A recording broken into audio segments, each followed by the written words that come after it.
जय माता दी दर्शकों, नवरात्रि आदिशक्ति माता की उपासना का त्यौहार है। माँ अपने सभी भक्तों की मनोकामनाएं पूर्ण करती हैं। मान्यता है कि नवरात्रि में माँ अपने भक्तों के घरों में आती हैं। वास्तु में बताएं तो कुछ आसान से उपाय कर हम माँ को प्रसन्न कर सकते हैं। आइए जानते हैं इन उपायों के बारे में। अपने घर या प्रतिष्ठान जहाँ पर आप माता रानी की स्थापना कर रहे हैं, उस जगह को स्वच्छता का विशेष ध्यान रखें। पहले नवरात्रि पर घर में या प्रतिष्ठान में मुख्य द्वार पर दोनों तरफ रोली से स्वास्तिक चिन्ह बनाएं। घर के मुख्य द्वार को आम के पत्तों से सजाएं अथवा तोरण बनाकर लगाएं। ऐसा करने से माँ लक्ष्मी की भी प्रसन्नता होती है, वे भी हमारे घर में आगमन करती हैं। पूजा के स्थान को अच्छी तरह से साफ कर लें। घर के मंदिर में अगर कोई मूर्ति खंडित हो तो उसे बदल लें।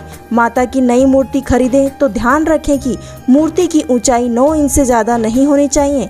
वो मूर्ति घर में स्थायी होती है और अगर बाहर स्थापना करना है तो आप अपने इच्छा अनुसार जितनी बड़ी मूर्ति लाना चाहें उतनी बड़ी मूर्ति ला सकते हैं। अंदर बाहर 9 दिनों तक चूने और हल्दी से स्वास्तिक बनाएं। इससे पूजा स्थान में अखंड ज्योति प्रज्वलित करें और यह पूजन स्थान में आग्नेय कोण में होना चाहिए। इस बात का विशेष ध्यान रखें। माँ की मूर्ति यहाँ स्थापित कर रहे हैं, उस स्थान पर चौकी या पट्टे को चंदन से लेपन करके ही चौकी को स्थापित करें।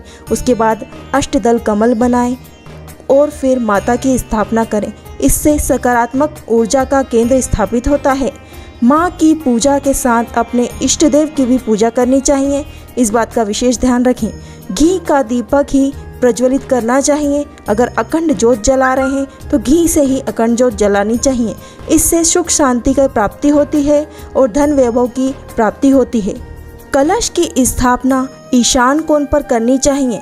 नवरात्रि में लाल रंग का अधिक इस्तेमाल करना चाहिए। माता को चुनरी और श्रृंगार के सामान अर्पित करने चाहिए। और विशेष ध्यान रखने योग्य बात यह है कि आप माता का अखंड ज्योत जला रहे हैं तो इस बात का ध्यान रखें कि उस ज्योत की लो दक्षिण दिशा की ओर ना हो। आप किसी भी दिशा की ओर लगाएं, लेकिन दक्षिण दिशा की ओर बिल्कुल ना लगाएं। ऐसा कहना है कि दक्षिण दिशा की ओर अगर ज्योत जलाते हैं तो आपके घर में साल भर में एक घात होती है। घात मतलब कि मृत्यु हो सकती है। तो इस बात का विशेष ध्यान रखें। आप दक्षिण दिशा की ओर बिल्कुल भी लो को ना रखें, भूलवश भी ना रखें, ऐसा अनर्थ होता है। तो दर्शकों, ऐसे ही कई उपाय हैं जो हमने नवरात्रि से रिलेटेड डाले हुए हैं अपने चैनल पर, वो ज़रूर देखिएगा।